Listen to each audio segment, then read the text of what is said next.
inverse modeling. We had an hour yesterday.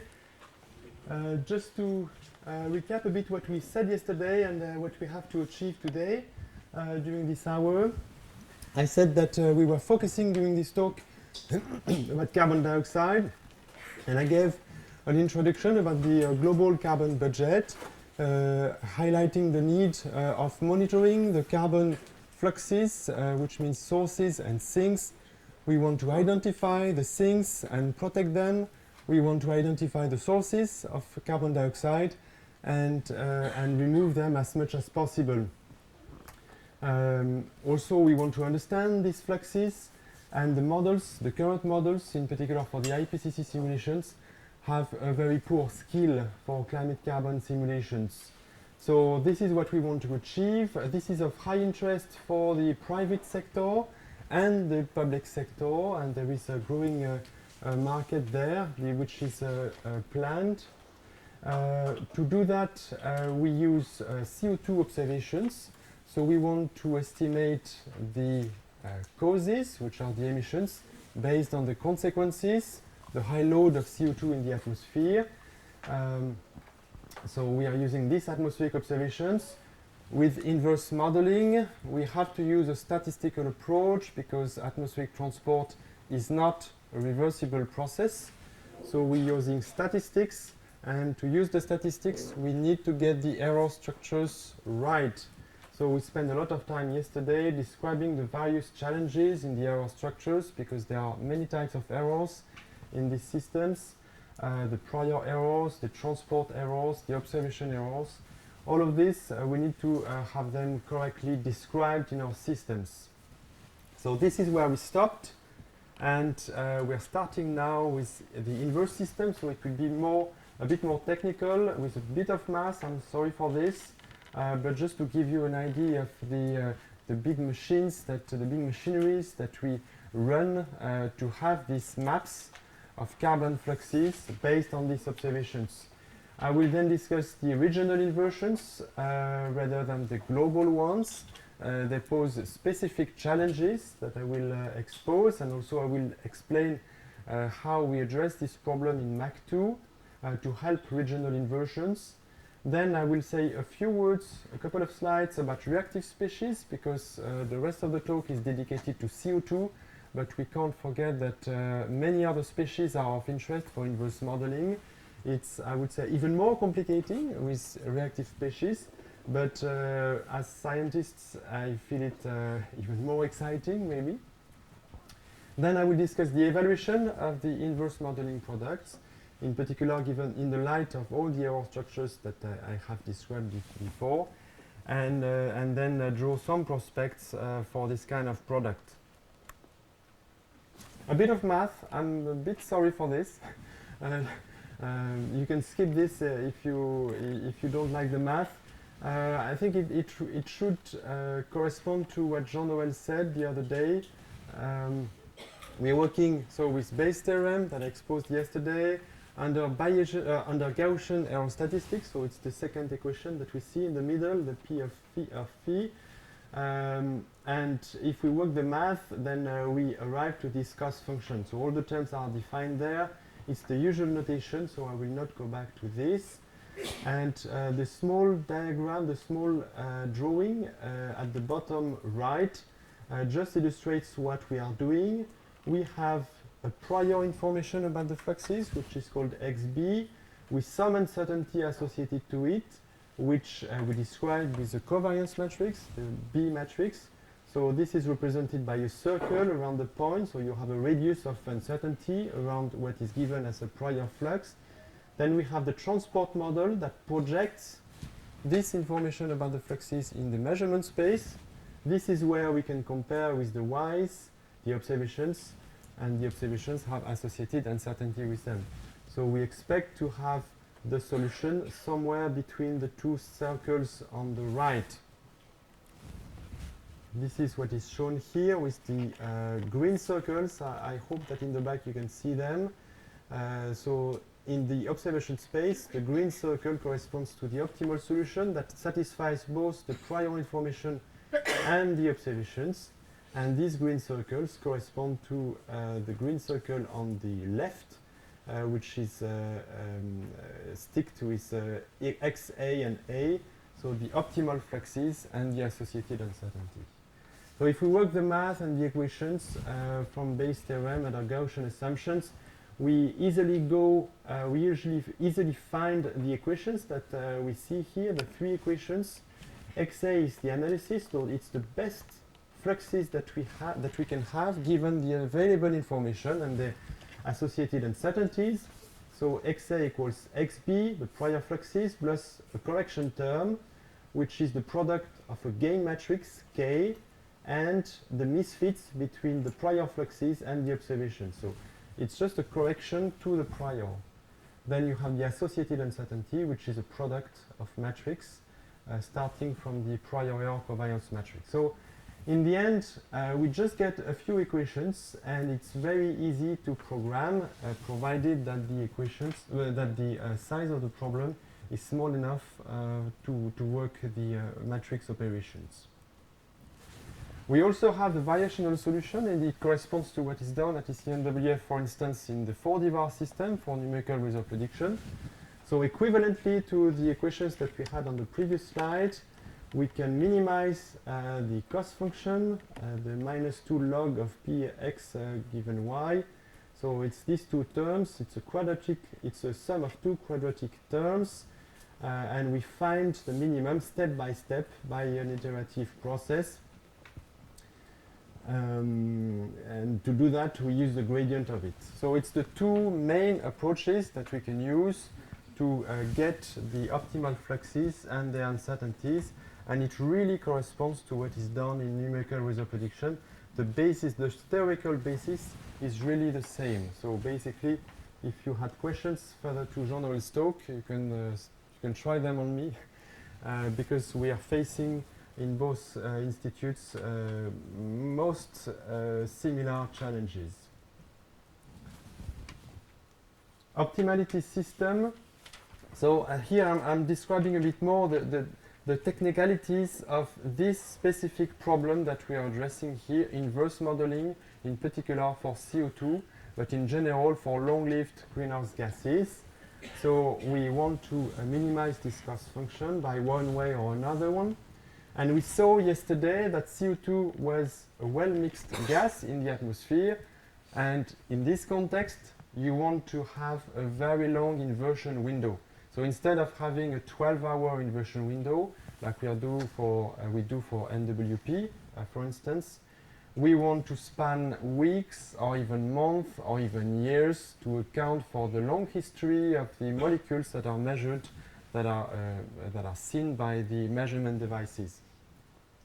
So long inversion windows, and throughout this long period we have many observations and we have many variables to infer. In particular, that's what we described yesterday, we want to have as high a resolution as possible to avoid what I called yesterday aggregation error. If you simplify the problem, trying to estimate very coarse resolution fluxes, you have to pay the price with aggregation error, which degrades your observation errors. So that was the background of yesterday, and it's important to see, given this, the characteristics of the error statistics, to see how we can design our inversion systems. In this context, the observation operator H is very CPU intensive. Because we run a long inversion window, we have many time steps to be simulated. So basically a time step for a transport model, it's 15 minutes, 10 minutes, half an hour, something like that. And I said that we want to run over weeks, months, or even years. So many time steps to be simulated. For transport models, usually we do not recompute all the equations of the atmospheric flow. We do not do the radiative transfer, for instance, because this is not of direct interest for the transport of a tracer. We use pre-computed mass fluxes, so we gain computing time, but the price we have to pay in this context is a very large amount of input-output operations that are usually not well handled by modern supercomputers. This is usually the weak points of computers, it's the IOs. And here we just hit the wall. We have to perform a lot of IOs, and it's even worse when you use an adjoint with the variational approach, because in this case, remember Jean-Noël's talk, I hope I didn't see it. When you use an adjoint, you need to linearize around a certain point, and you store the trajectory on the disk, and when you do the adjoint, you constantly read what has been stored on the disk to get the linearization point at each iteration step, at each time step. So this is the characteristics of the problem that we have to face, the specificities, and also we live in a world where the supercomputers now, the infrastructures are parallel. So when I started this business, the supercomputers were vector machines, Fujitsu, etc. Vector machines that were handy for many problems. Now the main computers, the main supercomputers, they are just clusters of PCs, and you have to use algorithms that scale well on these hundreds of PCs. Otherwise, you're just stuck with your computations. Those are the constraints that we are facing. Coming back to the equations that we have to solve, I distinguish here three approaches. The analytical form that I described a bit before, with three equations, xa equals xb plus, etc., a and k. The analytical form, the limit of this approach is the matrix size that you can handle. So you can see in these equations the gain matrix K contains the inverse of a matrix HBH transpose plus R. If this matrix is beyond, has a rank beyond, say, 10,000, 100,000 is really the limit, then you can't do it because you don't have enough memory on your computer, enough computing time, etc. So 10,000, 100,000, it's beyond the number of observations that we have available throughout this long inversion windows. So the analytical form is not appropriate. If we go to the bottom, it's the variational form equivalent to 4d var. Here it's the iteration number, which is limiting. You stop the minimization after, say, 30, 50, maximum 100 iterations, and you need to make sure that after this number of iterations you have converged enough. And in the middle I have written ensemble form because there is a trick that many use. It's the replacement of some of the algebra by ensemble computations. And I will come back to this afterwards. It's a more and more popular approach which I describe here. An example is shown here on the picture on the left. You can see again this circle of influence of uncertainty around xb. So this is xb and its uncertainty on the left. And then you want to compute hxb and hbh transpose to project the uncertainty from the prior state in the measurement space. And you can do that with the algebra, or you can do that by sampling the prior PDF, the prior density, and projecting all the samples individually in the measurement space, and then you reconstruct a posteriori the probability density function. So this is a bit what is represented on the right. So you just discretize your space and you reconstruct a posteriori. The limits with this approach is that you need to fight what we call the curse of dimensionality. The curse of dimensionality expresses the need of a higher and higher, the need of a sample size which grows larger than the number of dimensions of your problem. So if you increase the dimensions of your problem, you add 25th dimension to your problem, to keep the same ensemble, to keep the same sampling density, you need to have even more samples in your ensemble than just going from 24 to 25. So this is the curse of dimensionality, which is a real problem for high dimension inversion systems. Then we usually circumvent this problem by using localization, so that we restrict the radius of influence of each observation, and so tailoring the problem so that it's not too large. The problem with this approach is that, of course, with CO2 you have a long-lived gas. You do not really want to restrict the radius of influence. A CO2 molecule sees a lot in the past, and if you truncate, you lose a lot of information. You can use a hard constraint to reduce the size of X, but then you pay the price of aggregation errors. And you can also split the problem into pieces, so that instead of having a long inversion window, you have a filter with successive inversion windows, short ones, but the link between each inversion window is really challenging. This is an illustration of the problems that we face with this ensemble approach. It's just a simple computation. You have a B matrix which is defined as well as possible, given what I said yesterday, small error correlations in space. And in this exercise, I take the correlation matrix and I truncate it. So I start from something that had 4,000 components, 4,000 grid points over the globe, and I only keep 500 leading eigenvectors. And what you can see here is the anti-diagonal and the diagonal of the matrix with the full rank matrix and the simplified one. The full rank matrix covers the x-axis, and the truncated matrix corresponds to the y-axis. So we are looking at the diagonal and the anti-diagonal of the matrix like this.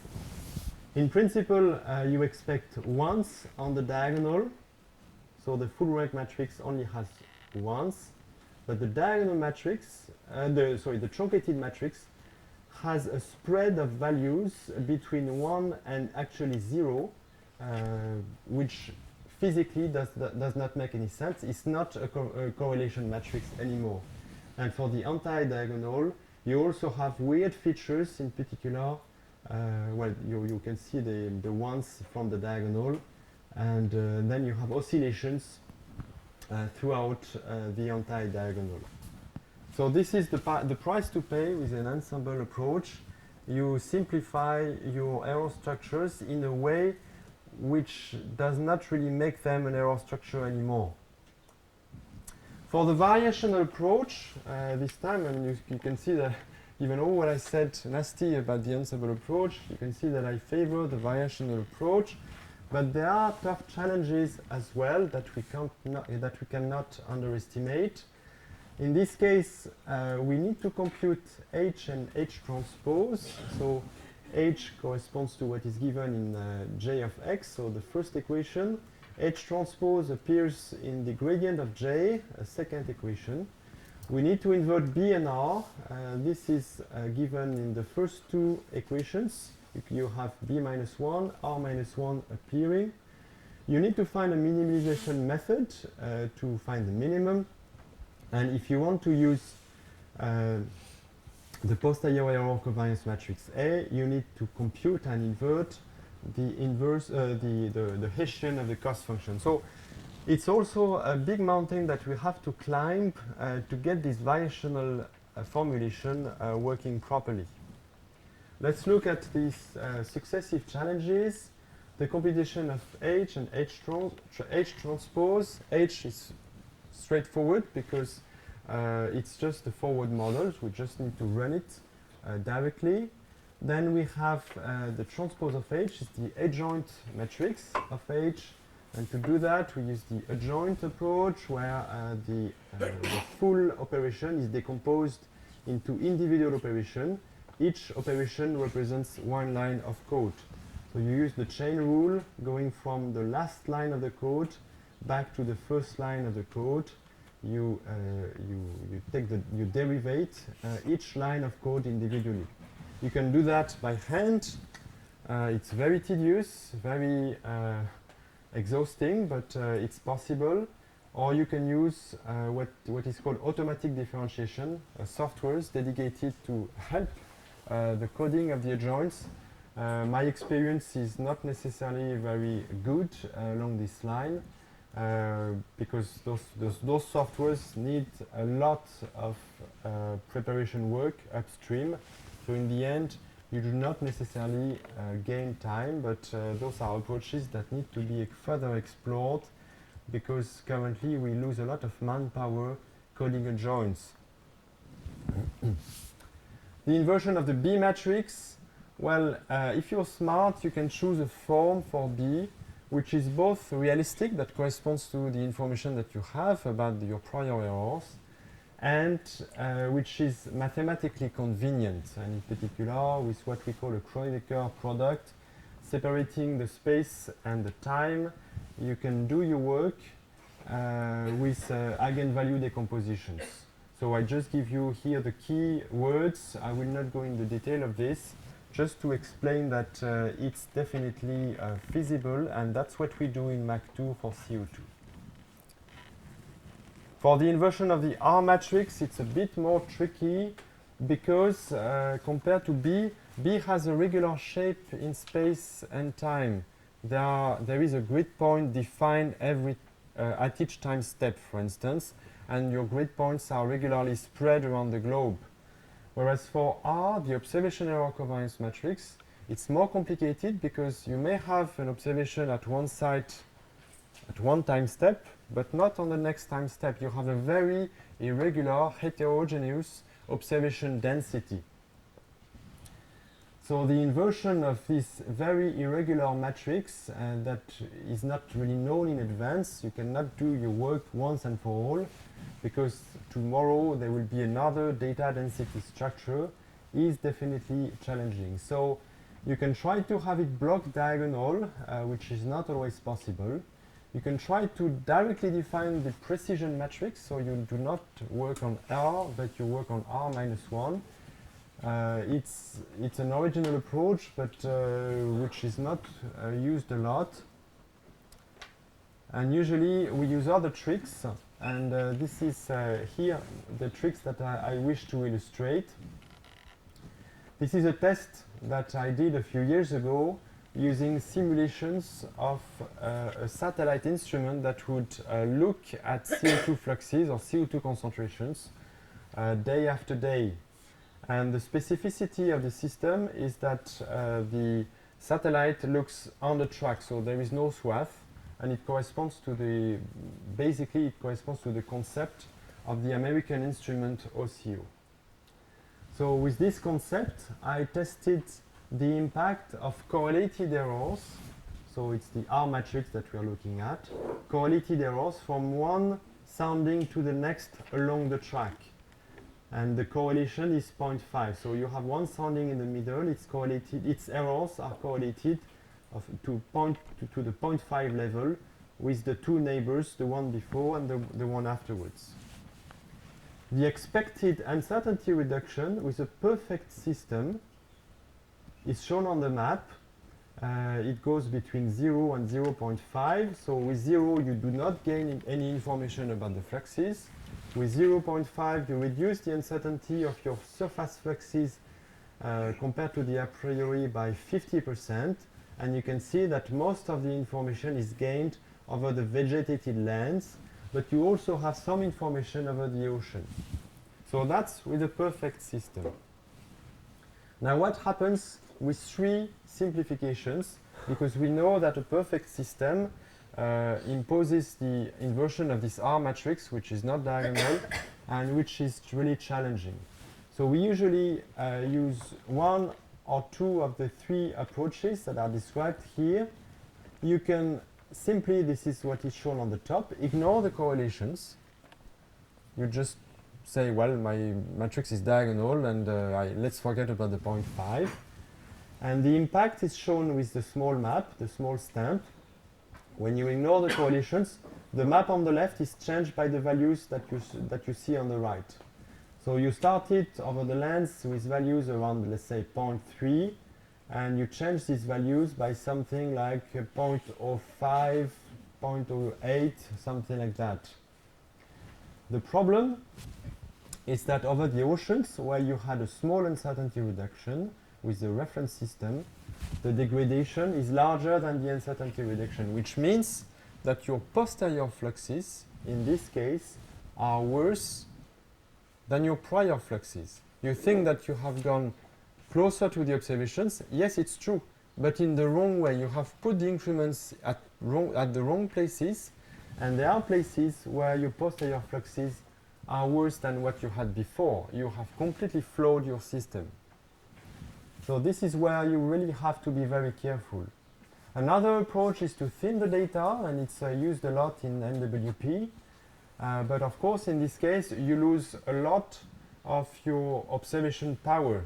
You trim your data, you keep one data in two. At the end of the day, you have less observational constraint. And this is what is shown in the stamp in the middle.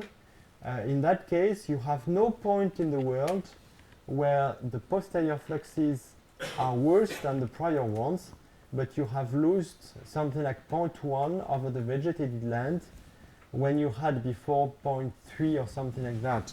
So you lose 1/3 of your observational constraint roughly. And the last trick is to inflate the variances so that your total error budget is correct, but your diagonal matrix your R matrix is diagonal. So you ignore the correlations, but you compensate by inflating the variances. And in that case, well, the degradation is still there, but it's minimum. At no point in the world, no grid point, you can see a degradation compared to the prior fluxes. And the degradation is kept within something like 0.02, 0.04 at places, a bit more for 1 or 2 grid points, but not more than that. So you can see that to get this R matrix and its invert correct in the system, you really need to be smart and careful about what you're doing, because you risk getting something worse than your prior fluxes at places. This is for R-1 minimization algorithm. There are many methods available. The most popular one, I think, is the conjugate gradient, and this is what is done in the NWP system at ECNWF. Mike Fisher there introduced it a few years ago, or 10 years ago. The advantage of this method is that it has superlinear convergence, so it's a very trendy title. Superlinear, it just means that each iteration is less efficient than the previous one. So you achieve a lot with the first iteration, and you have less to achieve further down the road. And also the nice thing is that the long source algorithm, as implemented at ECNWF, provides the leading eigenvalues of the Hessian of the cost function. And with this, you can get the error covariance matrix of your posterior state. So it's good news, and for CH4 a few years ago by Jan Fouke-Meyrink, it was shown that you could reliably get, after a sufficient number of iterations, up to 60 on this graph, you can reliably get the posterior error covariance matrix. My experience is not as good as this, because with a higher dimensional problem than the one that was addressed by these authors, I find that the conjugate gradient does not give enough quality eigenvalues to get a reliable error covariance matrix. So coming back to the supercomputer infrastructures, we really need to have this algorithm running on these big machines that cover enormous halls with many different cores. The most popular solution today, as I said, is to use ensemble approaches. This is what is done in the US with the famous carbon tracker system. Because ensemble approaches, they naturally parallelize. No need to work a lot on the algorithm. You just need to run your different simulations on separate cores. No problem along this line. Of course, I'm not very excited about it because this approach is prone to aggregation error. You have limited temporal consistency because you need to split the long time window into smaller ones. You need to use localization, and it's not good for CO2, I think.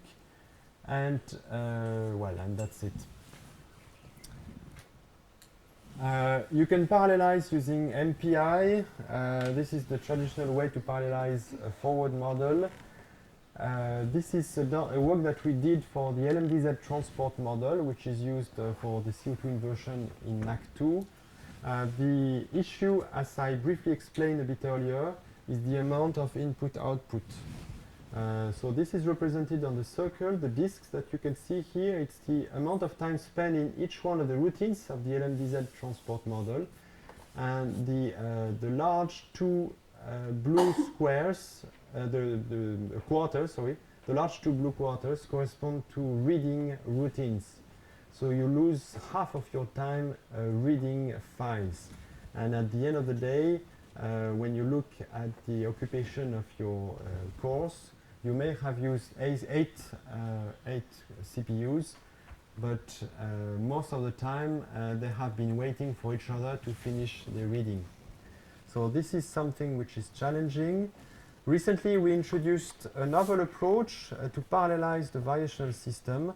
I will not go in detail for this one, just to show you that we divide the time in overlapping segments that are processed independently, so in parallel, and then the link between all the segments is made by a correction factor, a correction term, which is the increment to the mass, the global mass of carbon in the atmosphere. So the advantage of this approach is that you can still keep the very long inversion window. The minimizer sees a single inversion window of, say, 10, 20, 30 years, but the main computational burden is spent on hundreds of different cores. So this is what we use in Mach 2. We use a variational approach for CO2, I mean, and for the other gases it's the same, but the flavors of the implementations differ a bit. We use the variational approach to get the highest resolution information that we can have. It's to get the maximum of the posterior probability density function, the most likely fluxes given the available information. So we run at a resolution of weekly, separating daytime and nighttime, and grid point fluxes. So we have 7,000 grid points over the globe. We can go regional as well, but this is not done yet in Mach 2. And we heavily parallelize both with MPI and with the trick that I exposed on my previous slide. So this is to get the maximum of the PDF, and to get the uncertainty around the maximum, we do not use the long source algorithm. We use an ensemble approach, which means that we run tens of various inversions, varying the error, varying the prior and the observations consistently with the assigned errors. And with this, you get very cleanly the posterior error covariance matrix, and this is naturally parallel. So in the end, it's a lot of developments to get something as clean as possible, something that really corresponds to what we think are the characteristics of the inversion problem. We have really tailored the system to be efficient and realistic. So in Mach 2 we have released, back in November, we have released a 33-year inversion of CO2 fluxes over the globe with this approach. So 33 years. We previously had delivered 21 years, then 30 years a year later. You can see that we are gearing up. Every year we deliver a longer period of time. I think it's one of the strengths of the system. We want to address climate scales and look at very long time scale, not just what happened yesterday in terms of carbon fluxes. Of course, over the course of the inversion window, 33 years, we have a variable data density. So the sites are represented on the map, and their data availability is represented on the right. For each line of point, you have one station, one line. You can see that there are, in particular, for the 80s, so the first 1/3 of the graph, you have very few data, very few sites available. Sites appear and disappear throughout the period. So that affects necessarily the inversion. For us, what is important is to properly account for this changing data density in the error statistics, properly document the inversion results. So we made it public on the 7th of September 2012, 3 weeks only after the Flask data from NOAA were made available, which shows how efficient the system is in spite of the long window and the relatively high resolution for this kind of problem. We have updated it a month ago with more data, more iterations. You can see here a small movie showing the surface fluxes at the monthly time scale on the bottom. And at the top, you can see the corresponding total columns of CO2. So it's changing. You can see the seasonal cycle of vegetation fluxes. You can see also the rising trend of CO2 with the colors going more and more towards currently green, and you will reach afterwards yellow and red at the end of the period.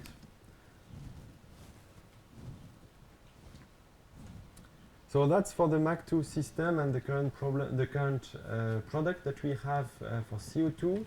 I would like now to discuss regional inversions and the specificities of this problem. So what is a regional inversion? Well, instead of having the whole globe, you just select an area. Like here, it's the southern part of England and a tiny bit of France. So you trim the globe, you just select one part. But to do the work properly, you need to account for the boundaries. When you process the whole globe, you have the whole volume of air. You do not have any boundaries, just at the surface, and this is what you're looking for. With a regional inversion, you need to solve both for the surface fluxes and the lateral boundaries. The challenge with the lateral boundaries is shown with the graph that you can see here. It's a simulation. There are no data. We simulate the CO2 surface concentrations at 4 stations, 4 sites in London. So those were the sites that the Astrium company installed for the London Olympics. So you can see London in the middle of the map, and then you have the 4 sites, one in the center of London, 2 in the center of London, 1 to the west, southwest, and 1 to the southeast. So 4 stations. And we are doing simulations of this whole part of the southern England. What we see on the graph on the right is the time series at each station. So you have an inner loop of the station. So those are packs of 4, and then you move over time. But the main message is clear. We don't go too much in detail of the graph. You can see with the full line, you can see the simulated concentrations, and with the dashed line, it's the contribution to this concentration. It's the contribution from the lateral boundaries. And basically, you can see that most of the signal, so the y-axis goes between 362 and 390 ppm, most of the signal is contained in the lateral boundaries. The difference between the curves increases with low wind speeds. So when the wind speeds goes down to 1 or 2 meters per second, this happens, for instance, in the middle of the time series. Then you have a difference between the two curves, but for the rest, the difference is pretty small.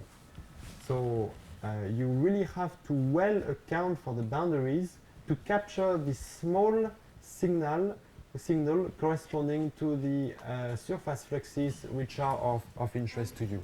So this is the critical part, getting the lateral boundaries correct to have the surface flux signal. This is why in Mach 2 we have been trying to help the inverse modelers. So it's not a regional inversion product itself. It's a product which is designed to help the inverse modelers.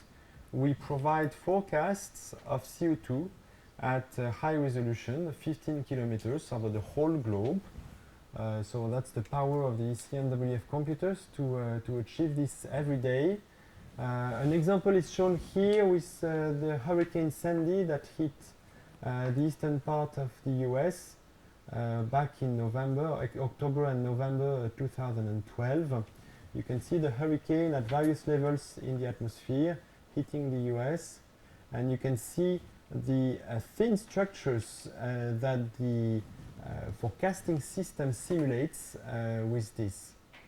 So this plot, this animation does not prove that these thin structures are well represented by the ECNWF forecast, but it shows that we are addressing scales that really correspond to the horizontal resolution that is chosen, and we hope to figure out to capture the synaptic variations of CO2 fields reasonably well.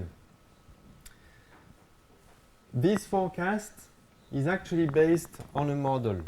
There is no data assimilation system yet. We are working on it. We would like to have something which is constrained every day by observations. But because of data availability now, it's a bit complicated to have this data constraint. We currently only reinitialize the forecast once a year at the start of the year based on the global inversion. But for the rest, it's a model only. Can we use it properly? This is illustrated here. We have studied the strengths and weaknesses of this forecast of CO2. You have here two examples comparing the forecast to TCOM measurements, to total column measurements of CO2. This is what is shown on the left. And to ICOS measurements in Cabao in the Netherlands. This is what is shown on the right. So you have a full year on the left and just a few days, 1 month on the right. On the left, for the full year, you can see that the Caesar cycle is well, fairly depicted by the model, but it's definitely not perfect. You have offsets, in particular during the start of the uptake season. You have offsets up to 5 ppm. So this is something that we need to work on to reduce these biases, definitely. But you can also see that at the end of the year, you have hardly diverged, which is quite amazing for a model not to have diverged compared to the observations, even though it does not assimilate any observations. On the right, at Cabao, you can see the synaptic variations. And they are, of course, I'm partial in this story, but I would say that they are amazingly represented by the forecasting system. Amazingly represented. When there is a peak in the observations, you have it in the model, and the amplitude of the peak is nearly spot on. So you can see here the advantages of the approach. We represent the synaptic variability of CO2 very well, but the seasonal cycle has biases, so you can have the right spikes, but in the middle of the year you will have some offsets due to a wrong uptake. And so we are doing this for CO2, and we are working to get the similar system running for CH4. So this is to help inverse modelers. Reactive species. Well, reactive species, so far, yesterday and today, we have only talked about CO2. In Mach 2, we are interested also about methane and nitrous oxide, N2O, aerosols. We also have carbon monoxide in sight. There are other species of interest, of course. In that case, not only do we need to account for transport, but also we need to have chemistry represented in the observation operator, representing oxidation, the reaction with atomic oxygen, photolysis, etc., etc., etc. So there are species that are easier than other ones. In some cases, you need to have an observation operator H which is non-linear, whereas for CO2 it was handy, just transport. It's linear except for numerical artifacts. Do you need to have, in this case, with chemistry that may be very complicated, do you need to have the full chemistry represented explicitly or design a simplified version? It's something which is open. Usually we use a simplified version, but some groups try to address the full chemistry scheme. For instance, this is not Mach 2, but at LSE we have designed a simplified chemistry scheme for the oxidation chain of hydrocarbons. You can see the chain represented on the right. You have the boxes between methane, formaldehyde, carbon monoxide, hydrogen. You have simple links between these boxes, but in reality, with a complete scheme, a full scheme, you have intermediate reactions. So we have simplified the chemistry, and we think that we can properly address the links between the species. But I would not like to underestimate the challenges of these approaches with multi-tracers, with several tracers at once. In this example, it's the curve on the left. We look at OH concentrations with a system, well, OH concentrations throughout time, so 2005 and 2010, it's at the global scale.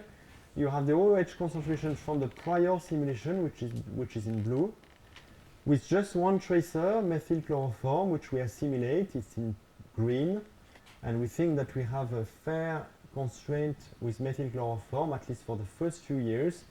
Afterwards, from 2007 or 2008 onwards, the methyl chloroform concentrations in the atmosphere are too small to do something useful, because methyl chloroform is regulated by the Montreal Protocol and it's banned.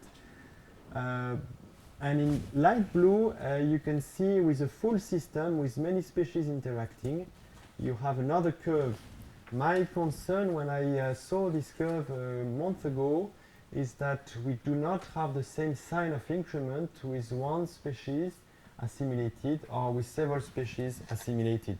Which one is correct? Is the prior wrong because it underestimates OH or because it overestimates OH? When I see that, I don't know. I don't know, and it's difficult to analyze a system with many tracers together. So the complexity has increased a lot, and this is what we need to address.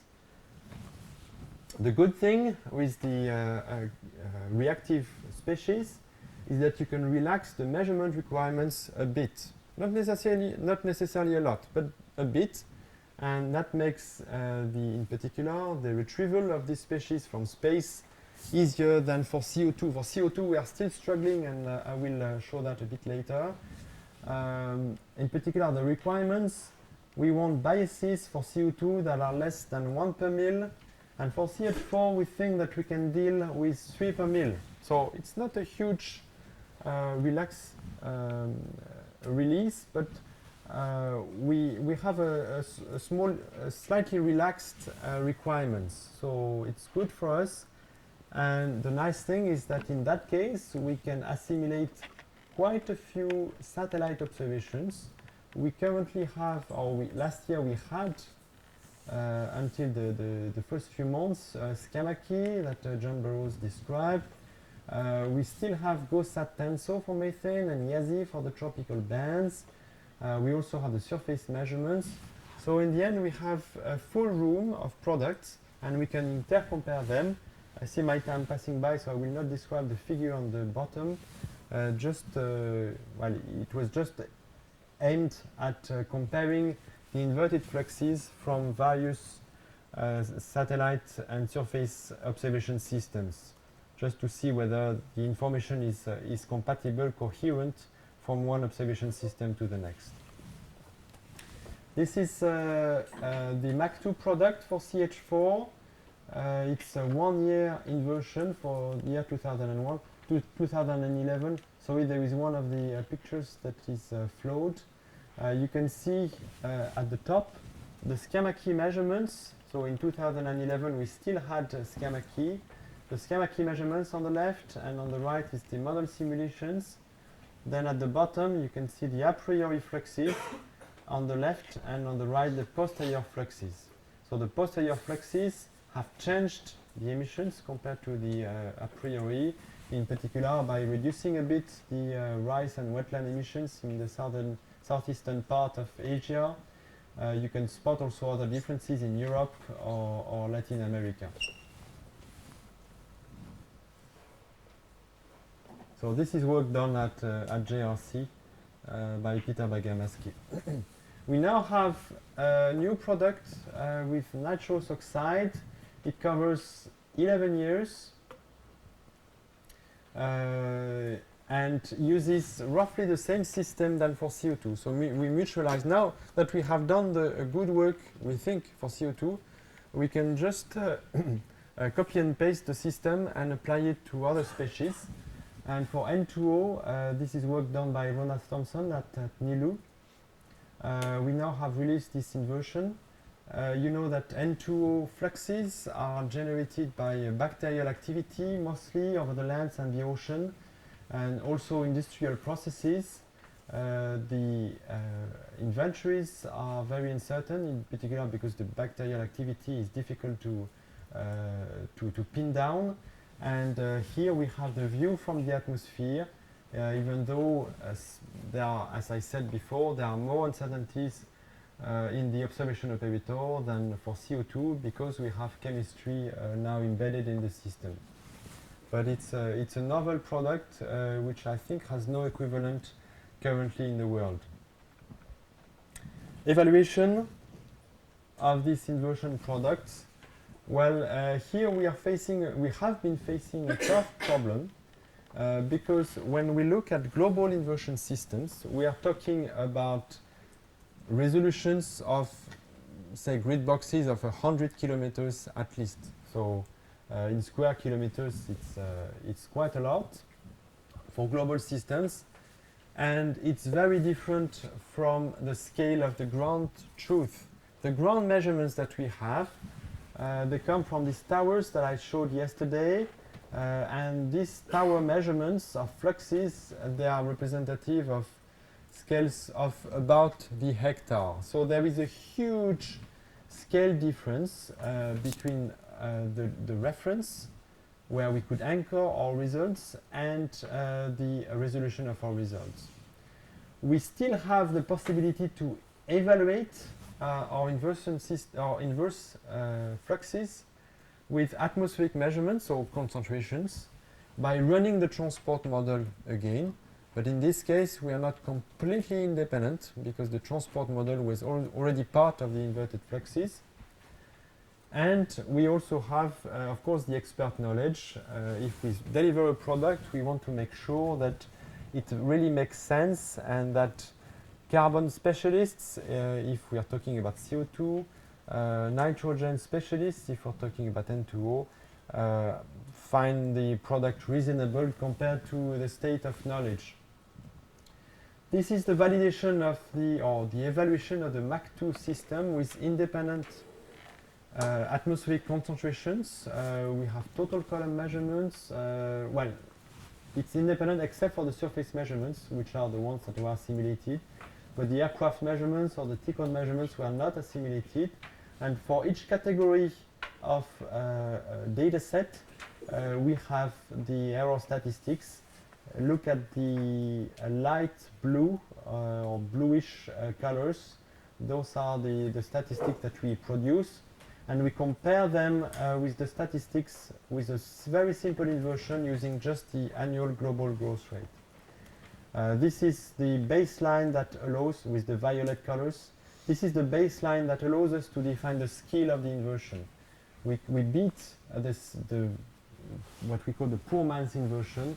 We beat it by a lot, and we think that in that case our inversion system has quite a lot of skill. We also wanted to evaluate not only the inverted fluxes, but the Bayesian uncertainty, the posterior covariance matrix that we provide with this product. Is it reliable? we have done that by comparing the actual misfits. So it's the pink colors, the actual misfits of the model simulations with GOSAT measurements. We compare this pink quantity with what the inversion system thinks of the posterior of the error statistics, and this is what is in blue.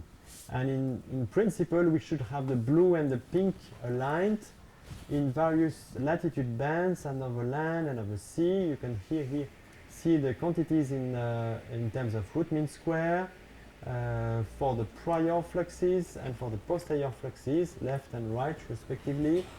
And basically what we see is that, well, the fit of the pink and the blue is not perfect, but I would say that we fairly close the error budget, that we think that our error bars, both before and after, make sense.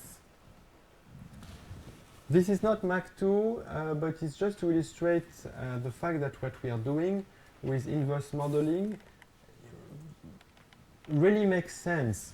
This is regional inverse modeling over Europe with the Chimère model that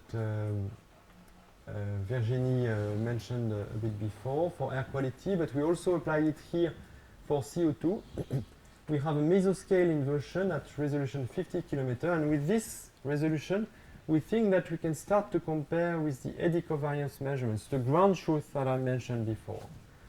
And looking at the statistics of the actual departures with the theoretical uncertainty reduction, we get a fair agreement.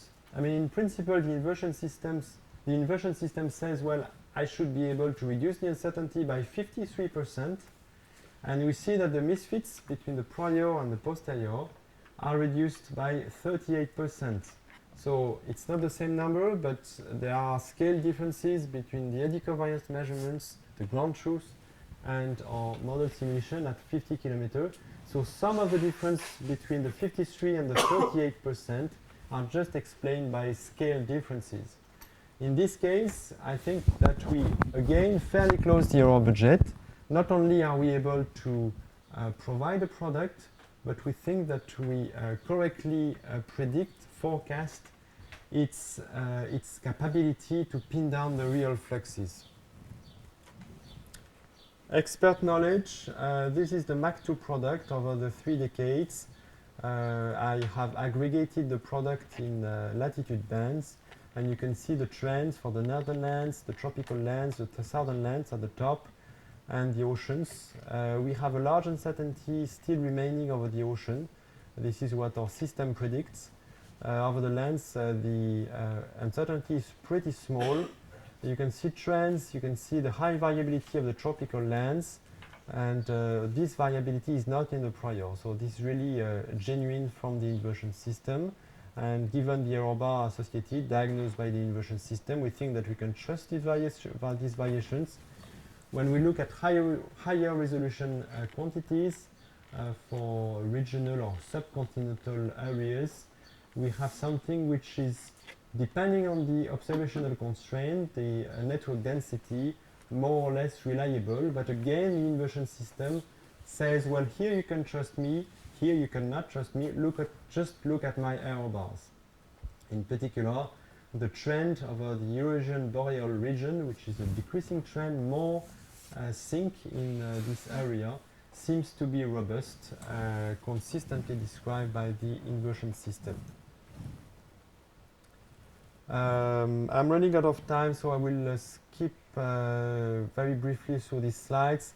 We have been working for CO2 on assimilating, on testing various CO2 retrieval products. As I said, we have very, very stringent requirements. These products are sometimes very heavily bias corrected, but even in this case, we are still not completely satisfied with the inversion based on satellite retrievals of XCO2. We have here the pile of products tested, and we look at the results in various regions. So for each region, you have bars corresponding to each one of the products. And the reference ones are what is called surface. This is a Mach 2 product. It's the rightmost bar in each stack, and Ticon, which we think also is reliable, which is in red. And actually there are areas in the globe where you get something which is not reliable, which is not realistic from the satellite yet. But there has been a lot of improvement, and we hope that within month or the following year we will be able to have something realistic from the satellite. Prospects. I'm about to close my presentation. Well, I have tried to show you the complexity of the inversion system that we run to address these challenging issues of pinning down the viability, the space-time viability of long-lived greenhouse gases in the atmosphere. We run big data simulation systems, maybe not as big as large as in NWP, but not far from it in some sense. In our world, in our community, all data simulation families are represented, the analytical one, the Ansible one, the variational one, and some people also use geostatistics. We have challenging error structures, and this is where most of the research is needed to really get these error structures correct. We have new observation data streams coming in. It's quite an exciting field. New satellite data, regional networks developing, in particular in Europe, for instance. And we are doing this in a high-profile context with companies visiting us and also ministries. So it's quite exciting. The prospects, in particular for modeling, is to couple our atmospheric transport with process models of the natural biosphere, of the fires, of the fossil fuel, but of course each time accounting for the modeling uncertainty of these new modules. So this is to go towards something which is more process oriented than just getting the raw fluxes. We see the growing importance, the growing interest in monitoring the local emissions. So I'm questioning, I'm asking, well, is it a fast-growing market that offers great opportunities? There have been pilot studies in Paris, Indianapolis, London, Los Angeles, and other cities in the world. Space agencies in France, the CNES French agency, at ESA in Europe, but also in the US, in Japan, in China.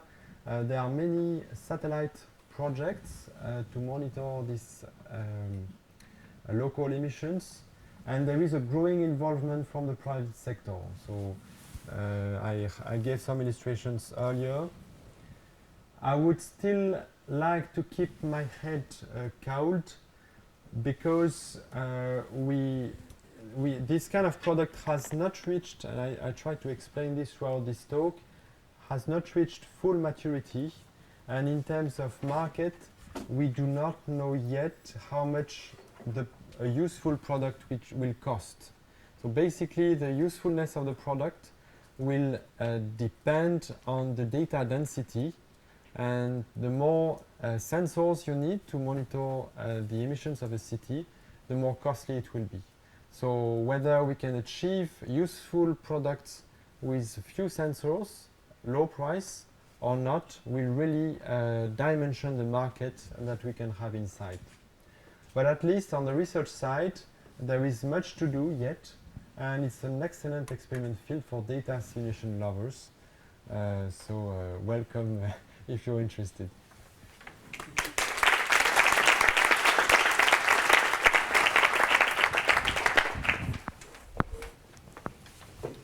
So are there any